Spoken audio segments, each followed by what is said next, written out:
It's not a castle. It's a killer. This is where kings were hunted, queens silenced, and the walls still scream with clawed fingernails. I saw Anne Boleyn holding her own head. I heard the whispers of two princes, never buried. And then I saw her.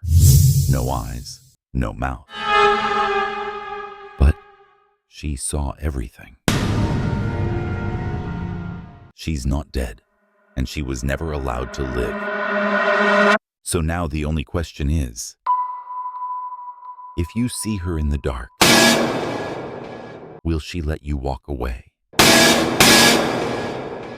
They posted me to the Salt Tower on a Wednesday. Midnight shift, 0000 to 05. Routine, standard, nothing special. Except the way Sergeant Lennox looked at me before I left. He handed over the torch and said flatly, "Keep your eyes front. And if you see her, don't follow." I paused, maybe smirked a little. "Who?" He didn't answer, just turned away like he hadn't said anything. Mercer was the one I relieved, pale as chalk. Didn't meet my eye. His hand trembled slightly as he passed the torch. "Perimeter's quiet," he muttered. "If you hear footsteps, keep walking." That time, I didn't ask. The air outside was damp, the kind that settles in your lungs. Fog rolled in off the Thames, hugging the cobblestones. The stone walls of the tower didn't look historic in the dark. They looked watchful. I began my first round. Boots on wet stone, torchlight bouncing off old mortar. I knew the route. Clockwise patrol, Tower Green to the Salt Tower, loop back past the chapel. Everything was as it should be. Until I reached the Raven Roost. We always keep 7. I counted. 1, 2, 3, 6. I counted again. Slower. Still 6. I stood there a moment, staring at the empty perch. The others fidgeted in place, twitching their wings, watching something behind me. That's when I heard it. A footstep. Behind me. Soft, wet. I didn't turn. Another step. Closer. The air went still. The fog thickened. Even the ravens stopped moving. I turned the torch. No one was there. But the stone behind me was damp, just in one spot, like someone barefoot had walked through and vanished. I looked up at the roost again.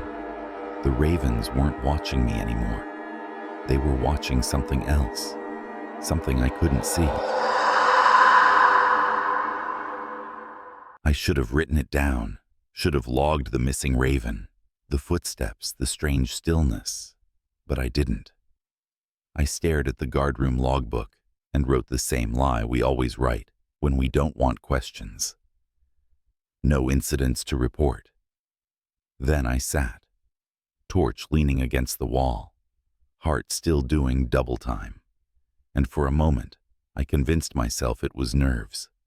Maybe Mercer's paranoia rubbing off on me. But then I glanced out the narrow window overlooking the Tower Green. Something was standing in the fog. Still, tall, wearing what looked like a long, tattered dress. I grabbed the torch, stood up slow, opened the door, and stepped outside. The air hit colder than before, sharp, damp, like stepping into a breath someone else had just let out. I lifted the torch, beam slicing the mist. She was there. 15, maybe 20 feet away, just beyond the edge of the path, between the stone wall and the green. A woman, in an old Tudor gown, frayed, dirt-stained, the kind you see in museum portraits or period dramas. But it wasn't the dress that froze me. It was her face, or what should have been. There was nothing. Just smooth, pale skin, where eyes, nose, and mouth should have been, like the face had been wiped clean. She didn't move, didn't flinch, neither did I. Then in one blink, she was gone. No fade, no turn, no sound. Gone. I didn't sleep that morning, didn't even close my eyes, because every time I blinked, I saw her again.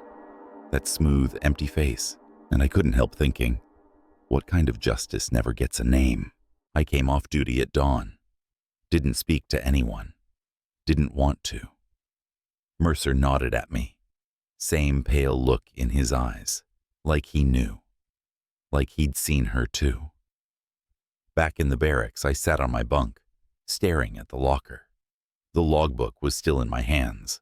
I opened it again, looked at the line I wrote. No incidents to report. And I hated how easy that lie looked now. I shoved the book aside, opened the locker. And there it was, folded neatly on top of my gear. A blindfold, old, frayed. One end was torn, the other stiff with something dry and dark. Blood, maybe, or time. I didn't put it there. No one had access to my locker. I picked it up. It was warm, not like body heat. Warm like it had just come out of the ground. The fabric had a smell, earthy, metallic, like rusted iron left under wet leaves. As soon as I touched it, the light overhead flickered. Just once. Then I heard it again. 3 soft knocks. Not on the door. From inside the wall. The stone behind my locker. The oldest part of the tower. I leaned in, breath held, and I swear, I heard someone breathing. Slow, calm, like they'd been there a long, long time. Waiting. I didn't report the blindfold. Didn't hand it in. I wrapped it in a rag and shoved it deep into my duffel, under spare socks, and an old field manual I hadn't touched in months. But it stayed with me. In my head. Like it was pressing against the back of my eyes. That afternoon, I went looking for answers. There was only one man who'd been at the tower longer than the stone itself. Alden, the Raven Master. I found him near the rookery, tossing raw meat to the birds like he was feeding secrets to something darker. He didn't turn when I approached. "You've seen her," he said. I froze. He kept feeding the birds. Huh, like he'd just commented on the weather. "I don't know what I saw." He nodded. "That's how it starts." I asked him if he knew who she was. He whistled once. One of the ravens flew to his arm. "She was called Ellen," he said. "But the tower won't tell you that. Not anymore." "Why not?" "They wiped her, like they've wiped others." I stared at him. "What did she do?" "She watched," he said simply. "She saw what she wasn't supposed to." "And they executed her?" He finally turned to face me. His eyes were clouded, not blind, but burdened. No trial, no record, just silence, like she was never real. I reached into my coat, pulled out the blindfold. His breath caught. "She wore it," he said. "They made sure no one saw her eyes at the end. What does she want?" Alden looked up at the tower, to be seen again. That night I couldn't sleep. I kept thinking about Alden's voice, low, matter of fact, like this wasn't a ghost story. It was history. So I went where they never want us to go without clearance, the old archives, beneath the armory. The air down there was stale, damp paper and rusted hinges. No cameras, no chatter. Just rows of forgotten files, sealed drawers, and decades of dust. I moved slowly, torchlight grazing labels, military trials, detentions, 1944, 1950. Then I saw it. A drawer jammed halfway open, like someone pulled it and left in a hurry. Inside, 2 folders, one labeled, one not. I opened the unmarked one. Thin, just a single page, no name, no rank. Just one sentence, typed in uneven ink. Executed without record. Witness rotation enforced. Silence mandatory. I felt cold. Not room cold, spinal cold. Like memory was trying to warn me. Behind the page was a sketch. Pencil. Rough. Rushed. A woman. Kneeling. Head down. Arms bound. A blindfold drawn tight across her face. And in the background, the tower green. It wasn't art. It was testimony. I turned around, suddenly sure I wasn't alone. Nothing. Just shadows on old stone. But then, the torch flickered, and the top page from the drawer fluttered to the floor. I picked it up. Another sentence scrawled in barely visible graphite. She was not the first. I left the archives shaking. Not from fear. Not yet. More like the way your hands tremble after touching something too cold, too real. Back in the barracks, I pulled the blindfold from my duffel. Still damp, still warm, still holding on to something that didn't belong in my world. I unrolled it across the desk, and that's when I saw it. Scratched into the cloth, faint, nearly invisible, unless the light hit just right. E. One single letter, carved by a fingernail or a pin. I don't know how I knew, but I did. It was hers. Ellen, the girl the tower had buried in silence. I sat down, turned toward the locker. That's when I saw something else. Just beside the bottom hinge, along the stone wall, a faint line. I leaned closer. No, not a line. Letters. Scratched into the mortar, jagged and uneven. E-L-L-Y-N. I reached out, traced the edge of the first letter with my finger. The moment I touched the stone, the air changed. Heavy, pressed in, watching. The bulb above my bunk dimmed, not flickered. Dimmed like something was sucking the power out of the air. And then I heard it again. Breathing. Slow, deep. Coming from behind the wall. Not through it. Inside it. I backed up, chest tight. And in the mirror over the sink, I saw myself standing still. But the reflection? It blinked before I did. I didn't wait for another night shift. I went out early, alone, off duty, coat on, blindfold in my pocket. The tower green was empty. Fog settled low across the grass like breath that never rose. It didn't feel like I was trespassing. It felt like I'd been expected. I stood at the edge of the green and waited. Didn't move, didn't speak, and then, there she was, right where the scaffold once stood. Same dress, same stillness. But now, I wasn't the only one watching her. Figures were forming behind her, shapes in the mist. Dozens, maybe more, some tall, some stooped, some without faces, some without heads, just standing, silent, waiting. I pulled the blindfold from my pocket, held it in both hands. "My name's Arthur Hale," I said, my voice cracked. "I see you. I know what they did." Her head tilted.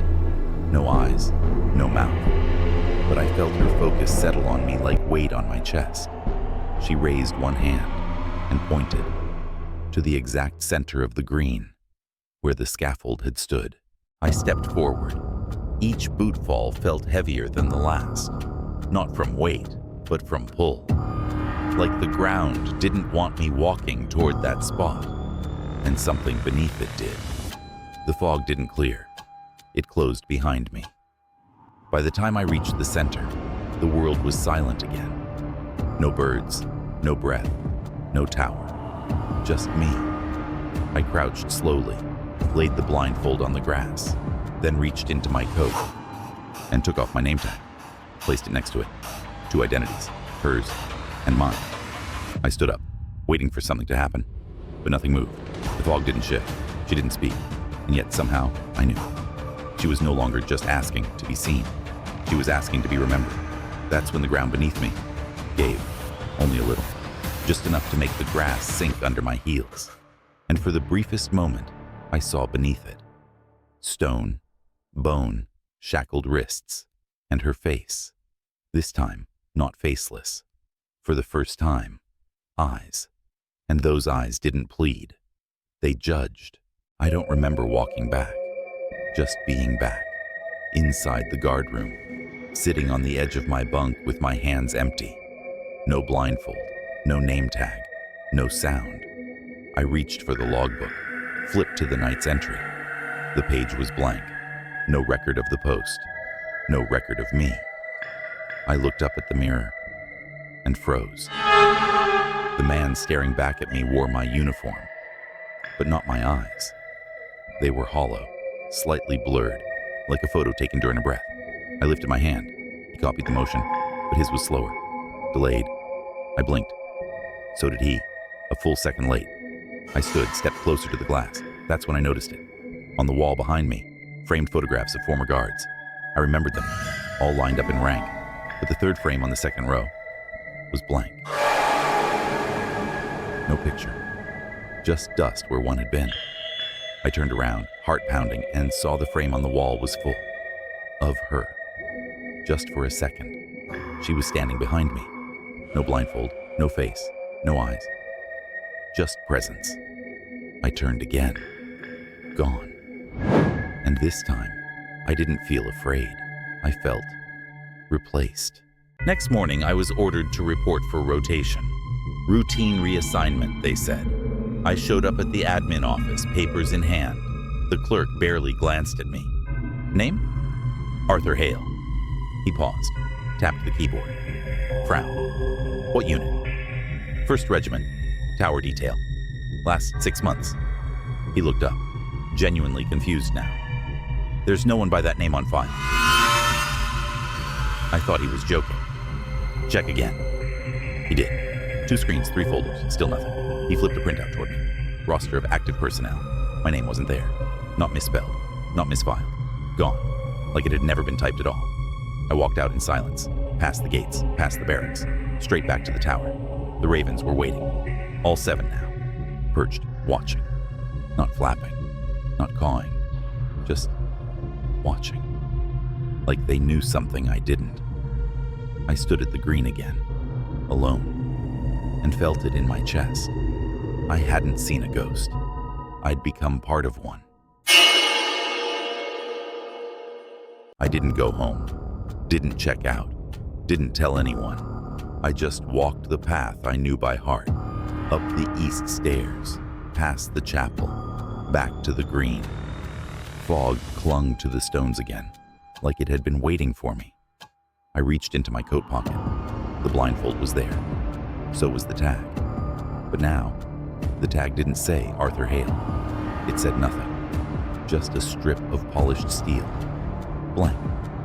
I walked to the center of the green, knelt, placed the blindfold down, then the tag, kind of offering, kind of surrender, and I waited.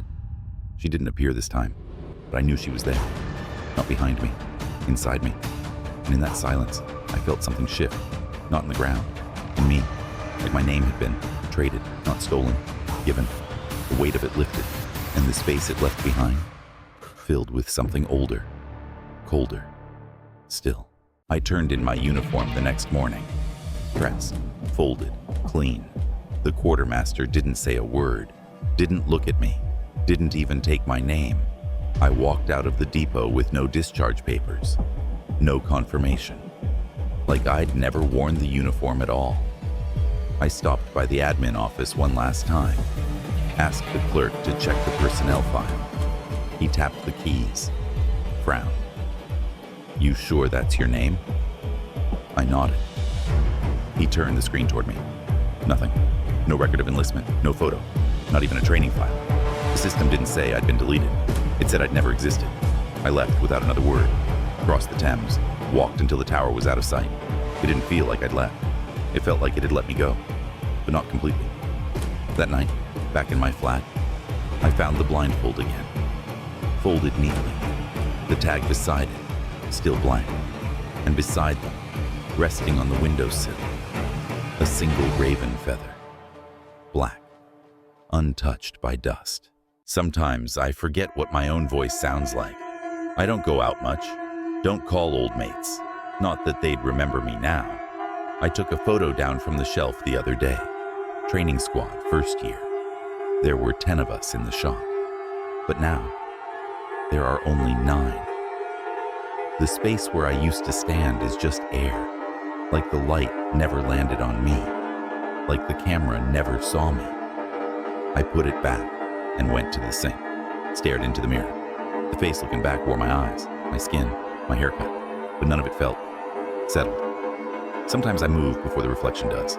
Sometimes it blinks first, and every so often, in the late hours when the street's gone quiet, I see her. Not behind me, not in the room, in the glass, no face, no movement, just watching. Like she's making sure I don't forget what I gave up. Or maybe she's the only one who still remembers who I was.